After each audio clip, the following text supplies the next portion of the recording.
నమస్కారం అండి, నా పేరు డాక్టర్ సువర్చల, జీవా ఫర్టిలిటీ సెంటర్స్లో సైంటిఫిక్ డైరెక్టర్ని. బాడీ బిల్డింగ్కి ఎక్సర్సైజ్ సప్లిమెంట్స్ తీసుకోవాలి, దానివల్లనే బాడీ బిల్డింగ్ బెటర్ ఉంటుంది. ఎస్పెషలీ ఎక్సర్సైజ్ ఎక్కువ చేసేటప్పుడు అది చాలా అవసరం అని ఒక అవగాహన. దీని గురించి మనం మాట్లాడదాం. దీనికి అంటే ఎక్సర్సైజ్ సప్లిమెంట్స్కి సంతానలేమి సమస్యకు ఒక కనెక్షన్ ఉందా అనేది కూడా చూద్దాం. ఈ సప్లిమెంట్స్ లో అండి అనబాలిక్ స్టీరాయిడ్స్ అనేవి యాడ్ చేస్తుంటాయి. అనబాలిక్ స్టీరాయిడ్స్ వల్ల స్పర్మ్ కౌంట్ అనేది పడిపోవడం చాలా మటుకు స్టడీస్ లో చూపించారు. యూకేలో ఈ అనబాలిక్ స్టీరాయిడ్స్ అయితే రెస్ట్రిక్టెడ్ మెడిసిన్, అంటే ఒక ప్రిస్క్రిప్షన్ లేకుండా ఇది అమ్మరు. కానీ చాలా మంది అనుకుంటారు ఇది తీసుకుంటే అథ్లెటిక్ పర్ఫార్మెన్స్ అంటే బాడీ మాస్ ఇంక్లూడ్ చేయాలంటే, మసిల్ మాస్ ఇంక్లూడ్ చేయాలంటే ఇది అవసరం. తప్పకుండా ఈ ఇంప్రూవ్మెంట్ చూస్తాము, కానీ దీని హార్మ్ఫుల్ ఎఫెక్ట్స్ కూడా ఉంటాయి, సైడ్ ఎఫెక్ట్స్ కూడా ఉంటాయి. అడిక్షనే కాకుండా ప్రాస్టేట్ క్యాన్సర్ అయ్యే అవకాశాలు, ఎరెక్టైల్ డిస్ఫంక్షన్ అనేవి కూడా చాలా కామన్ సైడ్ ఎఫెక్ట్స్. సో దీని ఎఫెక్ట్స్ గురించి మీరు బాగా తెలుసుకునే దీన్ని స్టార్ట్ చేయాలి. ఎస్పెషలీ పిల్లల కోసం ట్రై చేసేటప్పుడు ఇది తీసుకోకపోతే మంచిది. సో మెయిన్ ఏంటంటే అనబాలిక్ స్టెరాయిడ్స్ తీసుకుంటే స్పర్మ్ కౌంట్ అనేది తగ్గిపోతుంది. కొన్నిసార్లు అయితే 0 వరకు కూడా వెళ్ళొచ్చు. ఈ మాట అంటున్నానని మీరు తీసుకుంటుంటే భయపడకండి, ఇది రివర్సిబుల్ ప్రాసెస్. అంటే ఎన్ని ఏళ్ళ నుంచి తీసుకుంటున్నారు, ఎంత లెవెల్ ఉంది, దాన్ని బట్టి ఎన్ని ఇయర్స్ పడతాయో అనేది ఒక అవగాహన చేయొచ్చు, కానీ రివర్స్ అవ్వచ్చు. సో ఓవర్ ఇయర్స్ మీరు వాడిన తర్వాత ఆ లెవెల్స్ చాలా ఎక్కువనే అనుకోండి అనబాలిక్ స్టీరాయిడ్స్ మీ బాడీలో, దీన్ని రివర్స్ చేయడం సాధ్యమే, కానీ టోటల్గా మానేయాలి. సో స్ట్రాంగ్ అడ్వైజ్ ఏంటంటే పిల్లల కోసం ట్రై చేసేటప్పుడు అనబాలిక్ స్టీరాయిడ్స్ మీరు కనుక తీసుకుంటుంటే మానేయండి. దీని ఎఫెక్ట్ లాంగ్ టర్మ్ కూడా ఉంటుంది. సో ఇది రివర్స్ అవ్వాలంటే కూడా చాలా రోజులు పట్టచ్చు. సో ఈ ప్రీ వర్కౌట్ సప్లిమెంట్స్ లో కెఫీన్ అనేది ఉంటుంది. కెఫీన్ మీకు బూస్ట్ ఆఫ్ ఎనర్జీ తప్పకుండా ఇస్తుంది, ఎందుకంటే హై ఇంటెన్సిటీ వర్కౌట్ చేసేటప్పుడు ఈ సప్లిమెంట్స్ చాలా మంచివి అంటారు. ఇందులో హై కెఫీన్ ఉంటుంది. స్టడీస్ ఏమంటున్నాయంటే కెఫీన్ వల్ల మేల్ రీప్రొడక్టివ్ ఫంక్షన్ అనేది దెబ్బతింటుంది. సో ఇది ఎలా అంటే స్పర్మ్లో కణాల్లో డిఎన్ఏ డ్యామేజ్ అవుతుంది అనమాట. క్లినికల్ స్టడీస్ అంటున్నాయి ఈ డిఎన్ఏలో ఉన్న అంటే దాని ఆకారంలో డ్యామేజ్ రావచ్చు.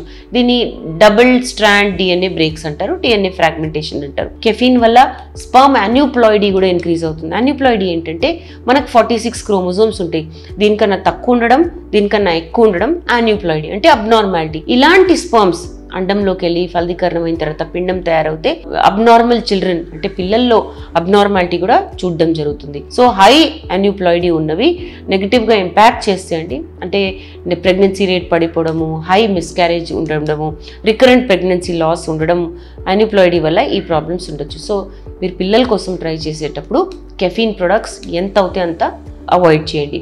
మీరు కనుక అడిక్టెడే ఉన్నారనుకోండి, అనేది లేకుండా పనిచేయలేని అనుకుంటున్నారు అనుకోండి, కట్ డౌన్ చేయండి.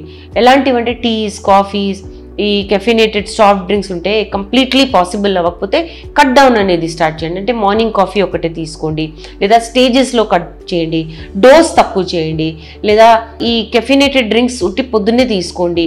అండ్ తర్వాత హాఫ్ కెఫినేటెడ్ నుంచి డీకాఫినేటెడ్ కాఫీ కూడా మీరు తాగొచ్చు. ప్రోటీన్ షేక్స్ గురించి కూడా మాట్లాడదాం. ఎస్పెషలీ జిమ్కి వెళ్ళే వాళ్ళు, అంటే బాడీ మసిల్ మాస్ ఇంక్రీజ్ చేయాలి అనుకునే వాళ్ళు ప్రోటీన్ షేక్స్ అనేవి చాలా తీసుకుంటున్నారు అని అనుకుంటారు. నేను సప్లిమెంట్స్ ఎలానో తీసుకోవట్లేదు, ప్రోటీన్ పౌడరే కదా, ఇది ఎలాగా నాకు వర్తిస్తుందని. యాక్చువల్లీ ఇది రాంగ్ అండి. ఫస్ట్ ఆఫ్ ఆల్ ప్రోటీన్ గురించి తెలుసుకుందాం.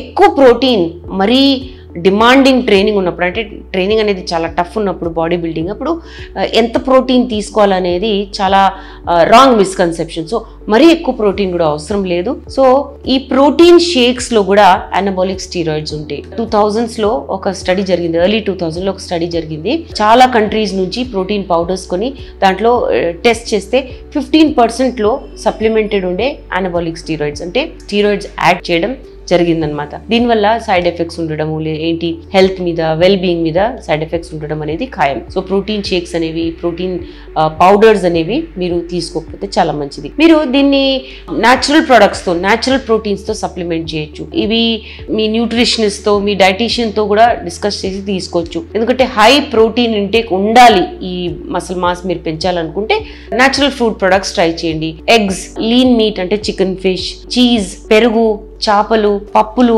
కీన్వా, నట్స్, ఇవన్నీ ఏంటంటే న్యాచురల్ ప్రొడక్ట్స్. వీటిలో ప్రోటీన్ కంటెంట్ బాగుంటుంది. ఇది మీ డయట్లో మీరు ఇంక్లూడ్ చేసుకుంటే మీకు సరిపోతుంది. సో అన్ఫార్చునేట్లీ ఏంటంటే ఎక్కువ ప్రోటీన్ తీసుకుంటే ఎక్కువ మసిల్ మాస్ వస్తుందని ఒక అవగాహన, కానీ అది రాంగ్. మీకు ఎంత అవసరమో న్యాచురల్ ప్రొడక్ట్స్ లో కూడా ప్రోటీన్ అవైలబుల్ ఉంటుంది, ఇది తీసుకుంటే కూడా సరిపోతుంది. మీకు ఇంకా మీ బిఎంఐకి ఎంత ప్రోటీన్ కావాలనుకుంటే డైటీషియన్ న్యూట్రిషనిస్ట్ సంప్రదిస్తే వాళ్ళు కూడా మీకు ఇన్ఫర్మేషన్ ఇస్తారు. దీని గురించి ఇంకా ఇన్ఫర్మేషన్ కోసం మీకు కనుక స్పర్మ్ కౌంట్ అనేది తగ్గిపోయింది ఈ అనబోలిక్ స్టీరాయిడ్స్ వల్ల, ప్రోటీన్ షేక్స్ వల్ల, మీరు పిల్లల కోసం ట్రై చేస్తున్నారు, దీని గురించి ట్రీట్మెంట్ ఆప్షన్స్ ఏంటి కనుక్కోవాలనుకుంటే తప్పకుండా జీవా ఫర్టిలిటీ సెంటర్స్కి విచ్చేయండి. చాలా థ్యాంక్స్ అండి మా వీడియోస్ చూస్తున్నందుకు. మరిన్ని ఇలాంటి ఇంట్రెస్టింగ్ వీడియోస్ కోసం మా ఛానల్ని తప్పకుండా సబ్స్క్రైబ్ చేయండి. Thank you.